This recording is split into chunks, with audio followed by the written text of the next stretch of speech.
好啦，呢個位佢輕視咗下俾個管理度。咁樣出嚟。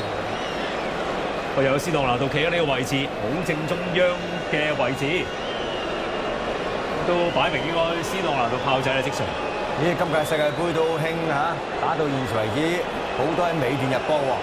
又嚟，又嚟啊！今日嗰幾場都係啦。係啊，尋日嗰場尾都有啦，冇錯啦，高士入一球，保持3分鐘，跟住94分鐘射入嚇，俾佢咁而家就射入球。86分幾，拉起條褲，斯朗拿度準備晒㗎啦。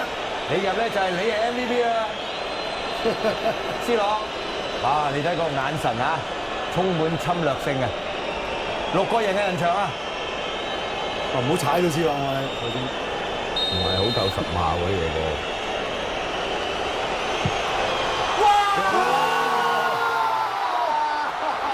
停晒喺度，點解會停晒喺度咧？覺得唔係好勁嘅啫喎。喂，真係整定係佢係呢場比賽最有價值嘅球員啦，3-3。哇！我哋真係講下又係尾段入波，又出現羅碧芝啊！佢揀咗最佳球員。我哋嘅升級，我以為佢即係會仲可以提一提佢喎。因為我哋有8個嘅升級球員，佢估咯，係啊，佢 keep 斯羅。睇下個波係冇掂到人㗎，湯馬士落嚟唔係話好快，但係個角度攞到標轉到啦，係迪基亞都無謂跳啦。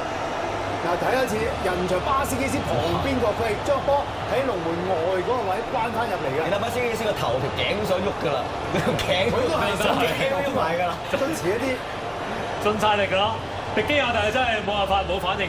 之前13場比賽，斯朗拿度只係入咗3個波，即係世界盃呢場比賽都未到90分鐘，都入3球。